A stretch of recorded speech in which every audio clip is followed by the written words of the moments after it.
j'ai écrit plein de choses différentes. J'ai écrit un roman historique, un livre pour enfants, des polars, évidemment, des thrillers purs et durs, même de la science-fiction. Je crois que l'écriture, voilà, pour moi, c'est un arbre avec plein de branches. Parce qu'en Belgique, on est souvent très éclectique. On n'est pas dans un genre bien précis. Mais tout ça fait partie du même arbre, du même univers. Et c'est vrai que je m'éclate dans le polar, quoi. J'ai écrit des romans érotiques aussi, beaucoup. Mais le polar, en plus, c'est ma famille, ces gens-là.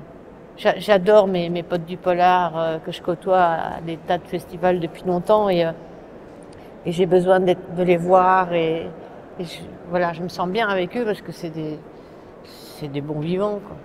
Ça, c'est gai. Et pour moi, parfois, l'intrigue, elle peut être très construite, mais c'est surtout la truculence des personnages autour qui m'intéresse. J'aime beaucoup les dialogues caustiques. Et j'aime bien laisser le lecteur au bord du précipice. Chaque fois, c'est un petit côté sadique que j'ai, qu'il n'ait pas envie de lâcher le bouquin. Parce que moi, en tant que lectrice, c'est ça que j'aime. Donc, je fais ça pareil. Pour faire un livre, déjà, il n'y a pas de recette. Je crois que on a chacun sa mayonnaise. Mais la mienne, elle est avec des frites fatalement, puisque voilà, c'est un peu la culture de mon pays. Mais non, je mets plein d'ingrédients dans le gros shaker qu'il y a dans ma tête, quoi. En Belgique, on dit un melting pot, c'est un mélange de plein de choses dans un pot, c'est ça. Et après, ben, disons que il y a quoi? Il y a de la tendresse, évidemment, il y a de l'humour, il y a des épices, il y a tout, quoi. Il y a des coquelicots, des chardons, des bras coupés, enfin, un mélange de plein de choses. Et après, après moi, j'actionne le shaker avec un petit, comment ça s'appelle? Je suis pas du tout une cuisinière, moi. Comment ça s'appelle? Un mixeur, voilà. Voilà, je mets le mixeur en route et tout est broyé, tout éclate et voilà, c'est ça, quoi. Et après, au lecteur de ramasser les morceaux. Les références à la Belgique, fatalement, il y en a plein parce que je vis entre Montmartre et la Belgique. Donc voilà, et puis comme tous les gens un peu exilés, on a encore plus conscience de nos racines quand on les quitte, quoi.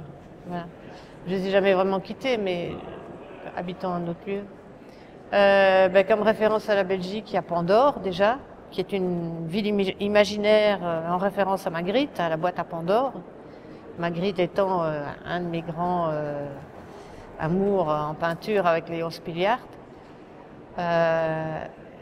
J'aime bien l'idée d'une ville imaginaire parce que ça crée encore une liberté aussi qu'on n'a pas quand on se situe dans une ville bien précise. Donc pour moi, Pandore, c'est un mélange à la fois de Montmartre, qui est quand même une sorte de village d'Astérix, et des Marolles à Bruxelles.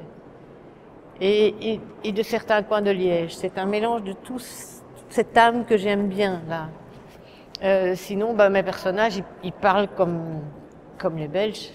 Et j'ai cette chance d'avoir quand même un éditeur qui m'a suivi là-dedans et qui ne m'a pas obligé à parler français avec les termes qu'on emploie. Donc je peux employer des expressions belges, genre par exemple en Belgique quand on dit je t'aime, on dit je suis bleu de toi. C'est joli ça. Voilà. Mais moi je peux marquer ça.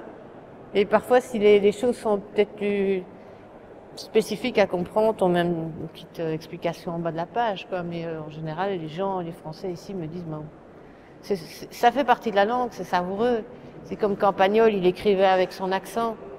Donc moi j'aime bien garder ça, quoi. Mes personnages, je les entends parler comme ça. Donc voilà. Et puis il y a tout aussi de ce qu'ils aiment bien manger, des croquettes de crevettes, des bablutes, des cuberdons, tout ça, j'aime bien.